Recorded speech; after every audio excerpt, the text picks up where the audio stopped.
Club Drive is one of the most psychotic games I have ever seen, at first glance, but actually sit down and give it a minute to ready its frantic, nervous thoughts, and it's truly quite something. Like, what do you even say? It's practically in its own genre. It's not a racing game, but more just like a driving game, like a car physics sandbox game, very ahead of its time. The menu just makes you think you're about to play some nice little racing game, but this summery, slow-paced Sunday joyride crashes into and through the walls of a multicoloured psychiatric ward for ex-circus performers. I like how you can freely change the music at any time with the asterisk and pound sign buttons. In fact, it's one of few games to actually use these two buttons specifically. In fact, it might be the only one. It's neat and fits the idea of being in a car and clicking between tracks on the built-in stereo. The music ranges from chill beats, funky grooves, and some of that signature Jaguar mindfuck kind of music that a genre or style could only dream of being applied to it. There's 4 maps to choose from and about the same number of different modes, all playable with 2 players, so already this has got more variety than plenty of other games out there at least. But let's leave that for a minute because, well, get a load of this. Let's start with the desert with snow-capped mountaintops and this somehow grassy little mound of graveyard in the middle of sand. And there's a portal in the sensory deprivation mine tunnels to the actual, real-life Atari headquarters. They got a frickin' warhead in the front lawn, bro. Atari HQ looking like a supervillain base in the middle of butt-fucking nowhere, this screensaver wasteland with an unflinching, never-ending summer blue cloudy sky. Trying to drive along these walls in this desert really shows up the controls weightless and loose feel, which I find quite fun, honestly. You don't feel that fast, you just kinda trundle everywhere like a shopping trolley with jets tied to the wheels. But they really went all in with the fun Easter eggs though, like the secret dinosaur lake oasis near the outskirts of the town from A Town With No Name. The little tent village too, and the signs with their obvious massive arrows pointing stupidly close to where they're leading. This game's just goofy throughout, and I can totally picture this being a great 2-player shitfest. Yes, on a technical level it's utter balls, oh boo-hoo blah blah, please shut the fuck up, Dad! It's the kind of game that just doesn't care, it's all over the place, but it seems to know that, almost making it the point, and it's really fun because you likewise just mess around with it and meet it halfway.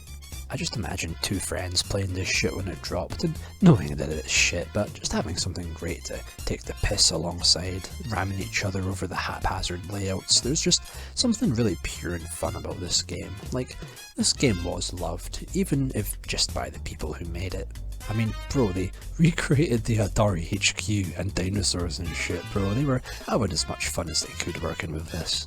The dumb fun shines through, and I love this game for that. Not for being good, because if you want to start insisting on good and shit, then you'll just be completely blind to the kind of enjoyment that can lie behind anything that people make. This shit is just fun, I think. It's broken, sure, maybe not even presentable, but hey, so are you most days, and why should that matter? You can't just focus on all that technical shit. This is one of my favourite Jaguar games and one of the weirdest games I've ever played, and I really do like it. It's beyond unique, it's maddening and nonsensical in the best kind of way. Even the shit like the rewind soft locking or the fact that it replays the entire checkpoint race's run, even if you just crashed into walls for the first 20 minutes, enjoy watching that bitch back in real time. So for gameplay modes, there's collect the orbs within the time limit, race from checkpoint to checkpoint, and tag. Bump into the other car to tag them, and whoever's tag longest loses. The orbs in the orb gathering mode make me think of Lisa's soap ball from that one Simpsons episode. I don't know why poverty soap comes to mind right now, but I guess that fits. The controls are just accelerate, brake and reverse, number pad for camera changes. The first person one is great for when you make jumps off ramps, and moving somehow feels faster in POV mode, but the car still always feels like it'd tip over at any time regardless. There's like no weight at all. But we're driving around a life-sized house, Hot Wheels tracks, so like, are these real cars in the first place, or toy cars? Who knows? That's the magic of Club Drive. Okay, but really, there is actually a story, and it's meant to be a futuristic car destruction themed theme park, because here in the future, safety is never first, and frankly, we're actually just trying to keep Earth's population under a sustainable number, and cars are pretty great at killing people. But man, the way the camera rolls around in POV mode is genuinely a bit nauseating at times, and I'm not usually someone who gets sick from things on a screen. The cars bounce with every little bump, chaotic and awkward, yet the frantic, hectic feel to every turn makes every turn exciting. It's rough, yeah, but that makes it work in its own mess of depth perception. The jank almost is the game. Anyway, next up is the city track. This Golden Gate Bridge stretches vastly across the ocean to an island and the city itself. These streets and sets of houses joined up along the hillside, and trees carefully positioned, all the pastel colours and long views. It feels like what an old open-world driving sim could have been. The first of its kind, as in you can just completely pass this all by if you want. This ambient, almost fully modelled section of city to be running on this hardware, this eerie, desolate city, not a soul in sight. This kind of attempt at scale and realism being replicated so badly yet with so much ambition. I was just dazed. I drove around here for like 20 minutes, honestly. It's so out of nowhere, like it shouldn't be here at all. The houses, windowed and detailed so minimally, set in such a regular and believable manner as if modelled off real streets. It's just one of the oddest environments and weirdest atmospheres I've ever gotten from any video game. The opposite side of town too is more spacious, with tall buildings, warehouses and individually modelled structures all across this bright, static sky, a true liminal space. It's just the peak of weird old 3D game stuff to me, a really oddly immersive and otherworldly kind of robotic zen. The colours, the gentle shakiness of it all, empty parks and trees surrounding it, blends together and loops around with the sense of your brain scrambling to work out what the interior of these homes could even look like. It all seems to move like the world itself lives but nothing inside of it. This is maybe the best example of the kind of weird feelings that old 3D games can generate, and it's an absolute highlight of the whole console for me. And my god, it's not even anything. It's a bunch of fucking pointless roads.